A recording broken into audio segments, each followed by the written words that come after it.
True Story Media. This episode is brought to you by Netflix. This Monday night, witness the end of an era. John Cena takes center stage for his final appearance ever on Monday Night Raw. One last match, one unforgettable farewell. Come celebrate the legacy of a true WWE legend. Monday Night Raw, November 17th at 8 p.m. Eastern Time, 5 p.m. Pacific Time, only on Netflix. Be there for the moment everyone will be talking about. Optimism isn't sunshine and rainbows.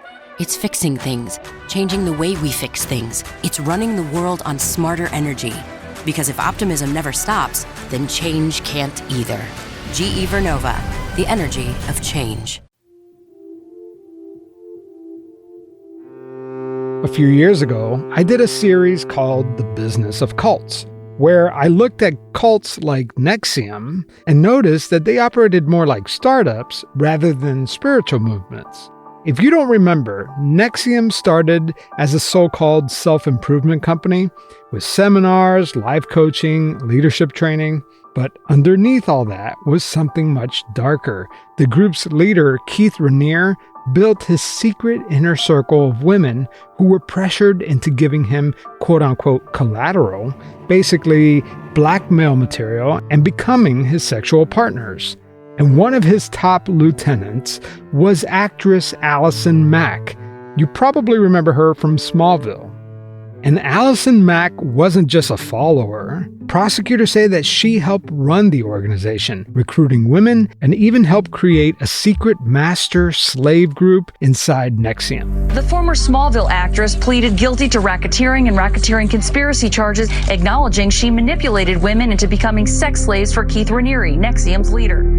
Allison Mack spent 3 years inside prison for her role in the cult, and now she's out. For the first time ever, she's finally speaking publicly in a new CBC podcast called Allison After NXIVM, hosted by journalist Natalie Robimed. Natalie spent months with Allison, trying to understand how someone goes from being manipulated to actually being the manipulator. Today, we're going to talk with Natalie about what she learned from Allison about control, redemption, and what it means to rebuild your life after you've been accused of destroying so many. I'm Javier Leiva, and this is Pretend. Stories about real people pretending to be someone else.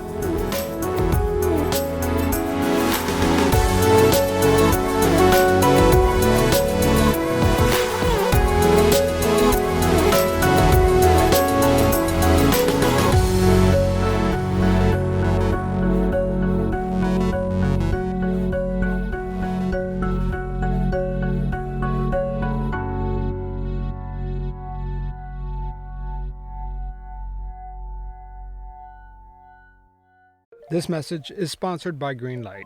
I'm the parent of 2 teens, and people warned me time goes by so fast. But what they didn't warn me was that they're actually more expensive as they get older. And it's not like $5 here, $5 there. They're asking for a lot of money. I mean, in this economy, come on. The truth is, this is the greatest opportunity to teach them how to manage their own money. That's where Greenlight comes in. Greenlight is a debit card and money app made for families. Parents can send money to their kids and keep an eye on their kids' spending and saving, while kids and teens build money confidence and lifelong financial literacy. With the Greenlight app, kids learn how to save, invest, and spend wisely. Oh, and Greenlight also has chores features where you can set one-time or recurring chores. You know, this is where my wife and I really messed up because we never had cash around the house, so there was no motivation to get things done.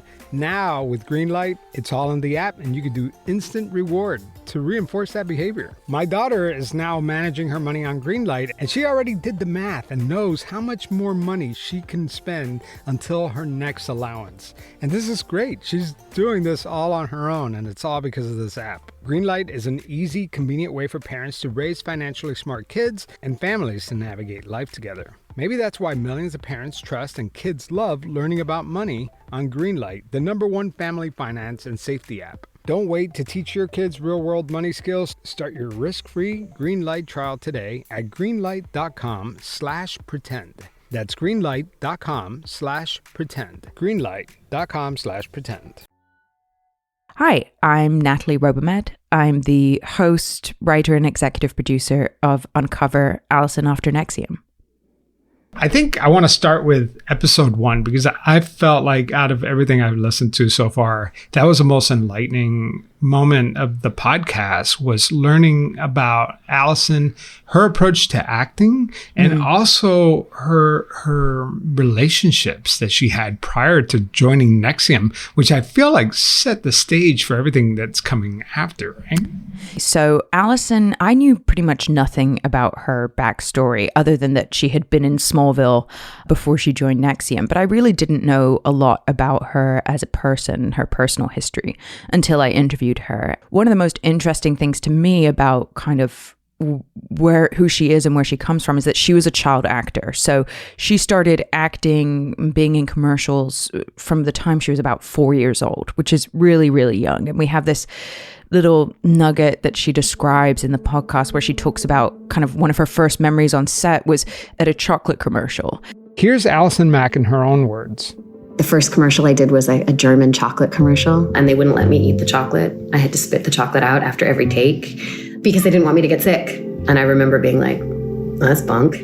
And she had to sort of chew the chocolate and kind of, you can just picture it like this smiling blonde child chewing the chocolate and then she had to spit it out after every single take to reset and do it again and again. I was like, what do you want me to do? Oh, okay, I'll do that. Where do you want me to go? Oh, okay, I'll go there. And that to me just sort of like really encapsulated the strange experience of being a child actor, where you have to subsume these very normal childlike urges, which would be to eat the chocolate and just be professional or do what somebody's telling you to do from a very young age.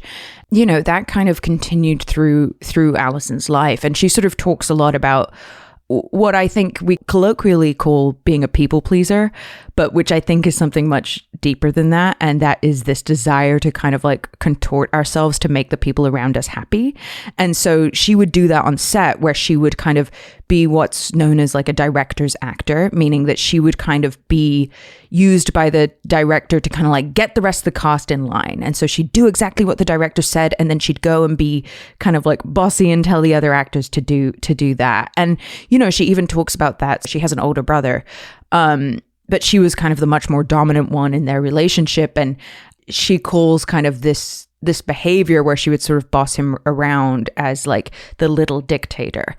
So yeah, I mean, it was very interesting for me to see these different threads of how wanting to please people in authority and also a willingness to kind of like boss around your peers, how that kind of played into and then also was perpetrated throughout NXIVM and throughout DOS, which was the women's only so-called sorority in which a lot of the worst stuff happened. Yeah, and it sets the stage for someone, you know, if you have to make that mental leap of how does this actress who is making really good money, right? At the time she said she was making like what, $40-something thousand an episode, which is wild to think. So has some early success, but it's hard to make that mental leap. She was making $40,000 an episode. Like she seemed to have everything. How somebody would.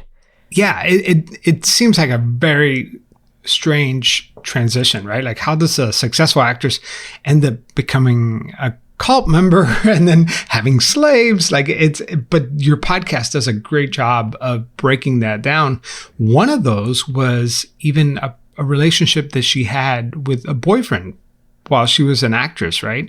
Way before she joined NXIVM. And can you tell me, what are some of the similarities that you saw between her relationship with this man and later with Keith? Yeah, so Allison talked to us about her first significant love, her first real boyfriend, who was somebody that she met.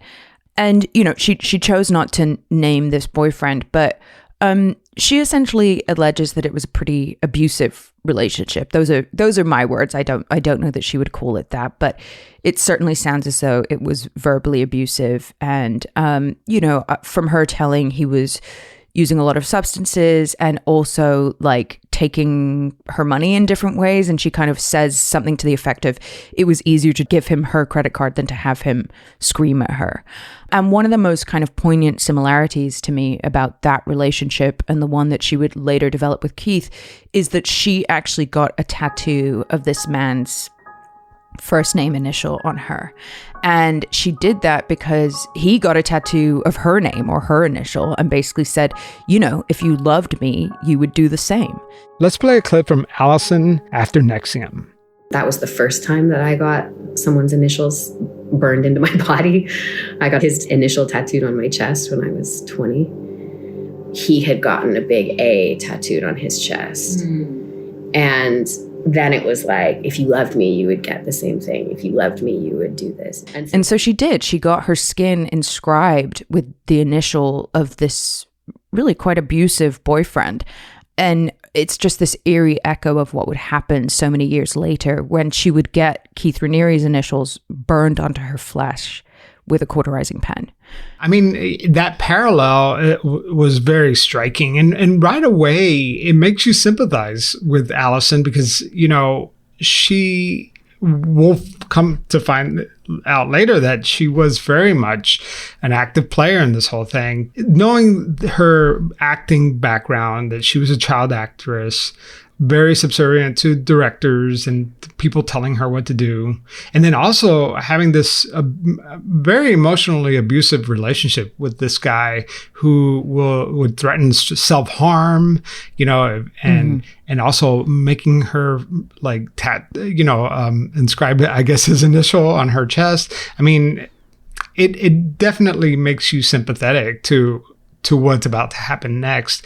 But did you ever feel while you were talking with her, and certainly you had to, right, going into this, that she's trying to control the narrative or paint herself in a better light? Like, did you get that sense? Yeah, so I'll be completely honest and say that I was like very on guard about and skeptical, to say the least, about doing this project. And, you know, my background, I used to work at Forbes. I've done a lot of interviews with very, very, very high profile celebrities. I've had a lot of access to people from Kylie Jenner to Kim Kardashian to Vin Diesel, The Rock, like a lot of these very, very charismatic stars. And so I like to think I have a pretty good barometer for bullshit.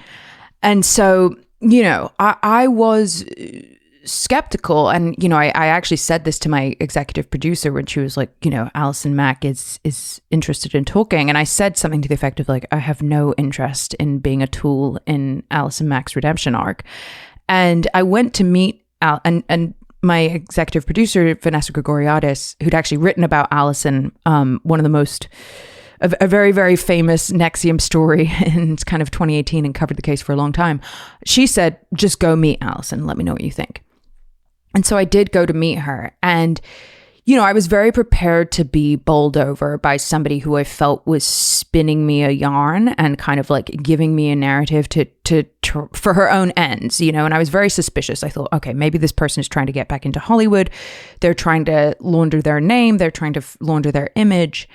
And what I actually found was like, yeah, like there is still a little bit of the Hollywood star in Allison for sure. Like she's so beautiful and she kind of arrives and she's very bright-eyed and she's sort of very like enthusiastic and present and has this charisma that makes you warm to her, that I was also aware of and kind of like, all right, let me take a look at this. In actually talking to her, I was surprised to find that she was willing to talk about a lot of the worst stuff she'd done. And she'd been in a lot of therapy. And so, you know, I understand that a lot of people listening to this are only going to know the Allison that has been presented so far, which is Allison Mack, the villain. And there is no doubt that she has done terrible things. And she's been to prison for them, you know, like also I will say, like in the eyes of the criminal justice system, she's served her time, you know. And for me, it was very, very interesting to talk with somebody who was willing to sit with the bad things that they'd done and kind of like try to understand where they were coming from. So to answer your question, I did not feel that she was performing to me or for me, because there's some things, however good an actress you are, you can't perform. And I will say, like, that's kind of the catch-22 that all actors find themselves in, where people just assume that they're performing all the time. And it's kind of this trap of where self meets performance, and this kind of like never-ending funhouse mirrors of self. And who are you? And really? The thing is, you know what really got me is that Keith used that against her. So Keith and Nancy Salzman, you know, they told Allison that she was, one of her very first workshops, that she was a narcissist, and that she was like so performative, and yeah, that she needed to fix herself basically. And this is one of the things that is so fascinating to me about Keith. A lot of people have said to me, what is it about Keith? Like, Keith is so kind of unattractive. Like, he seems so like whatever. But I think Keith was able to zero in on a person's deepest insecurity and turn it around and use it against them. And for Allison, this was that she was inauthentic, or that she couldn't have deep relationships with people because she was this actor who was performing all the time. And he used that and he turned it against her. And yeah, I think that kind of explains a lot of what was to come. And I think that you're right. I mean, that's, you know, that's what makes a good cult leader, right? They look right through you. I remember I met a guy at a meetup, and he just could look right through your soul, and it made me so uncomfortable. It didn't make just me uncomfortable. It made everyone uncomfortable. And some people have that ability, right? To just see you, right? And see the worst of you and exploit that. And this is where the cult really kicks in, right? Because NXIVM starts off as basically it's an MLM, right?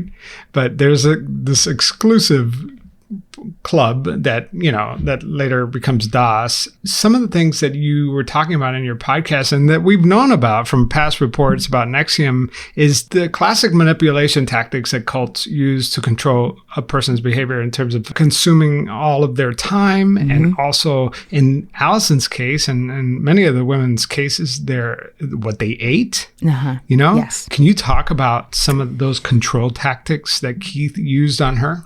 Yeah, so cults, sort of like an kind of almost any abusive domestic relationship, like they try to control every aspect of your life. So what you eat, how much you sleep, what you do with your time, where your money's going.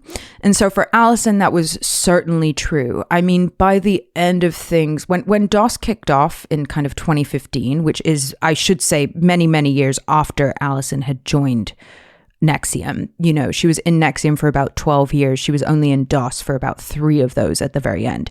And so DOS was when things really ratcheted up, and when a lot of the worst behavior started. So Allison at this point in 2015 as part of her commitment to DOS, was put on a 500 calorie a day diet by Keith, which is essentially a starvation diet.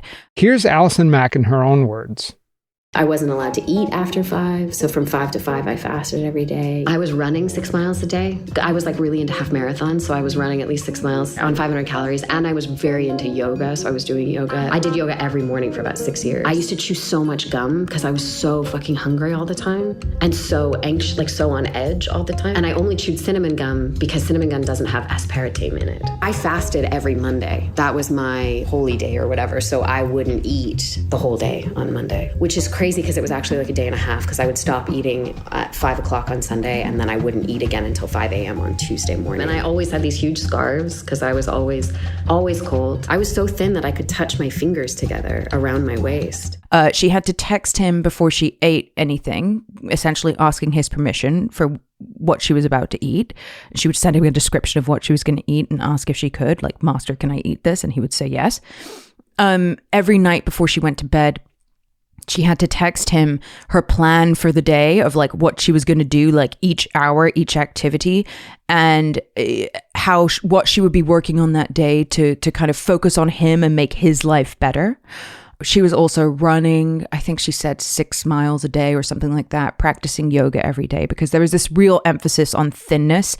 Keith really believed that being thin, you know, he said that it was better for your health or whatever, which is obviously so ironic because Keith himself was overweight and ate candy and, the hypocrisy. And it does, in hindsight, of course, it's really much more about his sexual preferences for how he wanted women to look, which is so dark. But yeah, I mean, also, and then all their time was taken up with creating new curriculum, which is what they called these different NXIVM courses. So Allison was in charge of the Source, which was NXIVM's kind of acting program.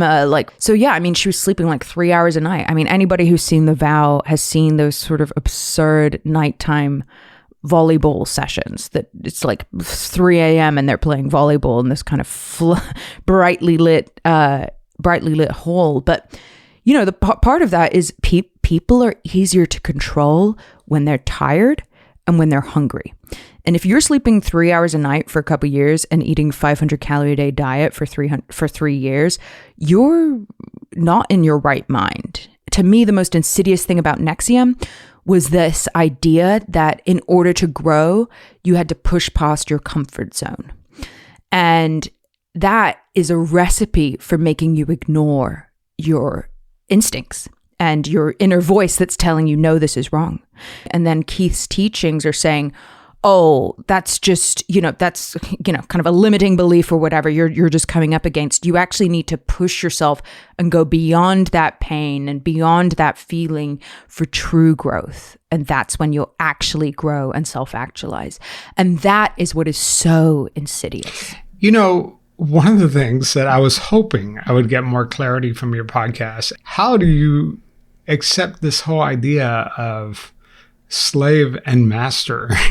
Just those two words. Just the fact that she would call him master and then ultimately, be a master. Like, how does one grapple with that hierarchy or, structure? Yeah, I mean, yes. And, obviously those words are incredibly charged. By the time the master-slave dynamic was introduced as part of DOS, Keith was already Allison's guru. He was her business partner, he was her guru, and then already he was her sexual partner. And then the way that he framed it to her was that I have this new curriculum. It's super intense, it's super advanced, it's a lifetime commitment, and it requires complete subservience. And this, again, it doesn't come out of nowhere, right? The master-slave thing within DOS doesn't come out of nowhere. I want to play you this little clip from Allison after NXIVM. I want to work through my greatest fears. I want to be the strongest version of myself. I want to be pushed as hard as I can be pushed. And so he was like, okay, well, it's a lifetime commitment and it's a master-slave dynamic because you're going to learn how to be completely humble and completely subservient, because that was the other thing. Women are self-absorbed and arrogant and they don't consider other people. And so this is going to put you in a position where you're 100% considering your master all the time. So the idea of this was that if they were to become a slave and be fully subservient to Keith, that would finally rid them of these like feminine shortcomings, essentially. Like Keith was sort of at this point their god. So it was like, okay, I'm going to be subservient sort of to God. And then them becoming masters was introduced later. So Keith then told them, you know what, in order to experience kind of the full essence of this dynamic, you guys now need to go and not just be slaves to me, you need to become masters to other people. And that is when the recruitment of other women started, and when Allison started recruiting other quote unquote slaves. And yes, these were the words they used, which included people like India Oxenberg, when it was one of Allison's slaves. And Sarah Edmondson who would later become a very vocal, outspoken critic of NXIVM, one of the people who led to its downfall. She was a slave of Lawrence Salzman, who I also talked to for this podcast for the first time. What's interesting about this podcast is not rehashing NXIVM, because we've all seen the documentaries, we've seen and read a lot of it, but we haven't heard Allison's story. And so this was really, really an interesting take on it. So do you think that when Keith introduced this whole idea that, I'm going to empower you to become masters too, that was the moment that switched for her, that she turned into this perpetrator? I think that's probably accurate. And also like Allison owns like there is a big part of her that always wanted to be the best. And kind of like these sort of interpersonal dynamics were already at play within NXIVM. My sense is a lot of people probably didn't like Allison. Like she was probably annoying and probably really competitive and trying to be Keith's kind of pet. And that would rub people the wrong way. So yeah, within DOS and when Allison kind of became a master to other people, that's when a lot of the worst behavior and I should say criminal behavior began. And she owns that, she kind of like, this was very interesting to talk to her about, but she basically, admits that like, yes, there was a part of me that essentially like got off on having these young, beautiful women being subservient to me and kind of like being in charge of them. Allison really had a reputation for being a very harsh master. Like she was incredibly demanding, whether it was cold showers, these readiness drills, which is where you kind of had to text back ready within 30 seconds. Her drive for wanting to be the best also led her to do some of the worst things with these other people because she would push them further and further and further because she thought in this horribly misguided way that was how they were going to grow. But in actual fact, it ended up leading to sexual abuse for some of these people and just a lot of trauma and a lot of hurt. And that is something that is still very hard for her to sit with. How does she grapple with this? Because when you're in it, you could kind of rationalize it. And I mean, you and I have never been part of a sex cult, so it's hard for us. We could only imagine, right? Like we're trying to paint this picture and create this environment that will justify this behavior. But like she served her time. Mm-hmm. She did the crime, she served her time, and now she's out and reflecting with you. But how does she look back on those decisions when she's coercing these women to join this sex club? I mean, with a lot of difficulty. And it's a process too. As an outsider, you would think leaving a cult, you just, as soon as you know something's off, you change your mind and be out. That is not how it works. It's not like flipping a switch because the programming in your brain is so deep and there's so many wires that have been crossed by Keith's brainwashing and by all this really messed up behavior that it takes a long time to decipher. And she took a long time to plead guilty, I will say. Let's play a clip from Allison after NXIVM. I don't understand this and I don't know how this is true, but I'm going to plead guilty because I am guilty. I do believe that that's true, and I'm going to trust that I'll be in therapy for years after this and figure out how this happened and how this is true and how to reconcile with that. And she kind of talks about how she was so confused, essentially, like she did not know which way was up. And the hardest thing for her was that if she admitted Keith was wrong, then she had to admit that she was wrong too. And I think for any person to kind of look at the brokenness within them and look at the bad thing that they did is really, really difficult because that pushes you to a very dark place. And I think that she went there, she went through that. She was on house arrest for around 3 years and then she served 3 years in prison. And that time, it's a deprogramming, right? Yes. Yeah, absolutely. Yeah. It takes time, right? Like it's almost like if you're in a bad relationship for 2 years, it takes maybe 2 years to get out of it, right? Like it's not like a switch. Exactly. Right? That's something I actually say in the podcast. I was thinking a lot about that. It's like, it always says, it takes half the time that you were in a relationship to get over it, kind of thing, right? That's the phrase. And like if you're in a cult for 12 years, you don't just snap out of it. Let us not forget that Keith, one of the key ways he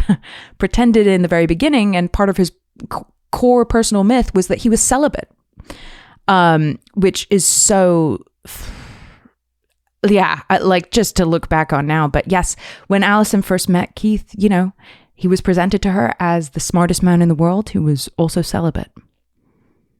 And he would say, by the way, he would say that he derived no pleasure from this. He derived no pleasure from this was work for him. He derived no pleasure from these sexual interactions.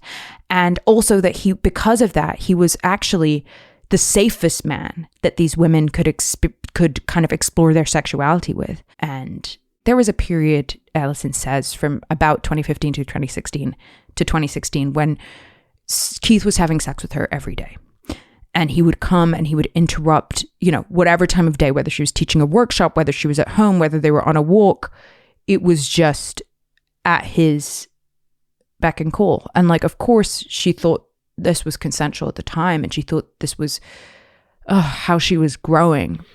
Yeah. And she probably felt special too, that they see this guy as a god almost. Yeah. And of course, again, information was so siloed within NXIVM that, now we're looking back at it. We're like, how did they not know that he was because Keith was, at the same time as he's doing this with Allison, he's tomcatting around between all these different houses, all these different women, doing all of this to them, almost spending all of his time, it feels like, from my perspective, just having sex with women. But, they none of them knew that at the time. And that is what led Allison to essentially encourage other women to go to Keith. And she gave her slaves, I don't know if we want to get into this, but this is the core part of her criminal case, is that she gave her slaves what she called the assignment, which the assignment was to go and seduce Keith and seduce him up to the point where he would take a naked picture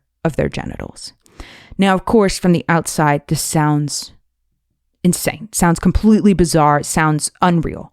But the way that this was framed was Keith told, Allison didn't come up with this. Keith told Allison that she needed to give this assignment to her slaves. And that in doing so, Allison would work on her jealousy, work on her insecurity, the fact that Keith was going to be, doing this with younger women. But also he assured her that he's the safest person these women could do this with. And that in doing this, it's going to help these women be more empowered. They'll feel more empowered in their ability to seduce somebody or whatever else. I mean, it at this point, it just sounds so, it's so twisted. And you're like, how could anyone? But it makes perfect sense when you're in it, right? Exactly. And that, right, I think, is what is so disturbing. And this is something Alice and I talked about, where I kind of asked her, how do you feel about the fact that you essentially perpetrated, had a role in kind of other people experiencing sexual abuse? And she's like, can't even still has a hard time wrapping her head around it, and is so regretful. I will say she's so regretful, because she's just that was the complete opposite of what I thought I was doing. And that's why it took her so long to plead guilty. Yeah, because you have to kind of come to terms with it. Today's episode is sponsored by Mint Mobile. I've been using Mint Mobile now for maybe a couple months, and I love it. I finally get a signal around my house. If you're still overpaying for wireless, it's time to say yes to saying no. At Mint Mobile, their favorite word is no. No contracts, no monthly bills, no overages, no hidden fees.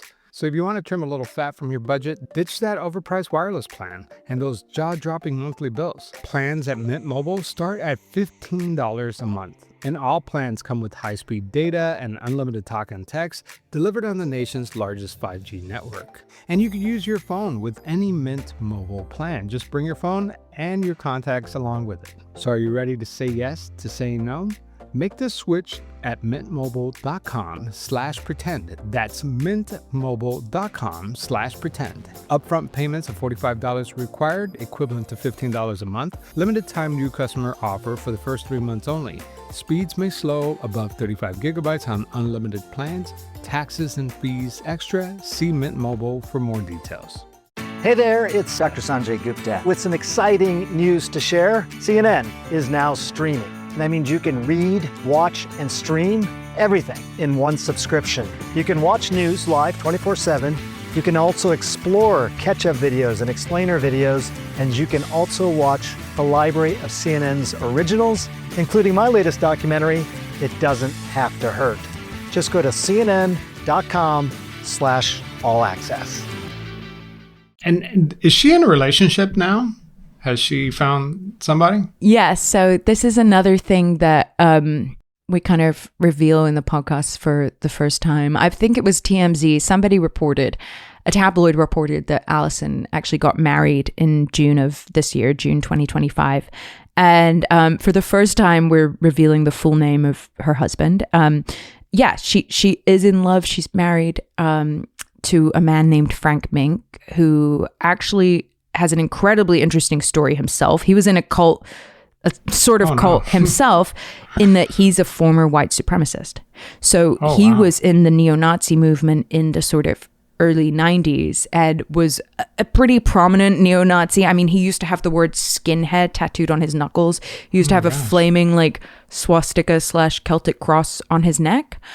He went to prison and actually, kind of started de-radicalizing. And I should also say, he's also a devout Jew now. He actually has Jewish heritage. When I met him for the first time, he was wearing a Star of David necklace and sort of told me he kept kosher. I did not see this coming. I know. What a curveball. I know. It's so interesting. Like Allison has found somebody who is probably one of the very few people who can like understand what she went through, and this sort of like mind control of having completely distorted beliefs. And he also really like believes in people's ability to change, Yeah. And these are people who've been programmed and deprogrammed, right? It's either the healthiest relationship or like a recipe for disaster. I want to back up a little bit, because when I was reporting on the story, when I was talking with Sarah Edmondson about this, there were still, and I can't remember the names of the women that were still NXIVM supporters even after the organization got exposed, after Sarah Edmondson came out and told everybody about DOS. After the FBI raid, there were still these diehard NXIVM supporters. And I would imagine that maybe Allison was one of those too. And like, how did she remain loyal even as the walls were closing in on her? I think NXIVM started really falling apart in kind of 2018 or so. And you're right, Allison was one of the diehards. She kind of was there, and she had such a distorted understanding of reality. And she talks about this, that she was like, I thought it was just a big misunderstanding. I thought everything was going to be fine. And you're kind of like looking at this car crash from the outside being like, how could you possibly think this? But, Keith's telling them everything's going to be fine. And we get to this in the podcast where basically Allison and Lauren Salzman, who also, speaks for the first time in the podcast, basically go to Mexico with Keith. And they're staying in this villa rented by Claire Bronfman, who's the Seagram's heiress, and sort of, been reported that she's one of the main funders of NXIVM through the years. She's put an estimated $100 million into it.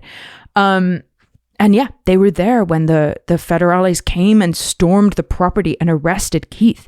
And Lauren Salzman talks about being in that room with Keith as they're pounding on the door. And she said, the only thing I could think was protect Keith. Lauren had been in NXIVM for about 20 years, I think, at that point, something like that. It does boggle the mind as to how they thought that this was okay and going to end up okay, but it's delusion. Do you ever see her getting back into acting or maybe doing something else? Like, what's the future like for Allison? I don't want to talk for her, but I mean, as far as she's told me, she has sort of doesn't seem to have any interest in getting back into acting. She's doing all the sorts of things she couldn't do when she was an actor. She's getting tattoos. She's got a nose ring. She's kind of like really has left, I think, that part of her life behind. And she's very interested in mental health and also like mass incarceration as well. She ended up going to Berkeley. She tried to be a women and gender studies major, which is sort of ironic considering her past, ironic to say the least, considering her past. She ended up switching to psychology and majoring in psychology, and now she is pursuing graduate studies kind of in the field. And I don't think she has any interest in in getting back into acting. You know, that was one of the things I was skeptical about too. I got to be honest. I was like, is this person trying to like get in, you know, reignite her career? Yeah. Right. Get in a Ryan Murphy show. But really, specifically, no, I mean, I was thinking of who would be the sort of person to do this sort of stunt casting, but I just have to be honest. Like that is not where she seems to be at all. She's in a much more private period of her life, and really, really trying to make sense of this and make sense of how her mind got so warped and how she did so many terrible things and help other people so that they don't do the same thing. Yeah. Yeah, and we don't owe Allison Mack anything as an audience, right? But like the fact that she came to you and was so forthcoming, and it doesn't seem like she wants anything in return, right? Like it's not like she's trying to reignite her career or anything like that. It does seem kind of like this obligation that she had to tell the world, you know, that I think she messed up, right? Yeah, I asked her this. To be completely frank, I kind of asked her, like, what are you trying to get out of this? Again, because I was skeptical, and she talks about it in the podcast. She talks about it in our interview where we went into all of it. We talked about a lot of the sexual abuse that she experienced that I had no idea about, no idea the extent of. I don't think prior to the cult, or Keith, in the cult with Keith, because I would characterize what was happening with Keith as non-consensual, because it's coercive. Control, exactly, and that has been taken her a long time to understand as well. That she faced her own sexual abuse. Yes. You know? So she says this within the podcast where she was just sort of like, you know, there's so many people have so many thoughts about her, like this kind of perception that like she's some sort of pervert, that she was this like really sexually adventurous person. And she kind of says like, you know, I just wanted to say it out loud for myself one time, just so I can say it out loud, you know, and express what really happened, kind of from my perspective. All right, that's it for today's episode. I hope you enjoyed it. And if you're curious, I've listened to almost the entire series of Allison After NXIVM, and I found it fascinating just because I used to be a huge Smallville fan back in the day, and I just could not believe, because it wasn't just Allison Mack. It was like the other actress that played Lana. She joined NXIVM at one point, and NXIVM, we've talked about it. We've talked about it to death, right? But we've never heard this side of the story, and I've always wanted to hear what went through her mind, and it's just fascinating. So if you enjoyed this episode, go check out the CBC podcast called Allison After NXIVM. I'll have a link in the show notes. By the way, my friend Joe Stuber has a podcast called Comic Book Central. It's all about comic books and the movies It's all about movies and the comic books that inspire them. So if you like that kind of stuff, you should check it out. But the reason why I bring this up is that Joe interviewed Allison Mack back in 2016 at the height of her master-slave NXIVM sex cult thing. And she actually brought up Keith Raniere. My friend Joe had the biggest scoop of all time, except he didn't know and no one had any idea. Check out a clip. My perspective on humanity and technology, I think, is very specific because of a teacher that I have that I work with. His name's Keith Raniere, and he always says, you know, like technology is a tool created by humanity, and any tool can be used as a weapon or as a tool, you know, like a scalpel in the hand of a surgeon is very different than a scalpel in the hand of a murderer. And yet, you know, the tool is the same thing.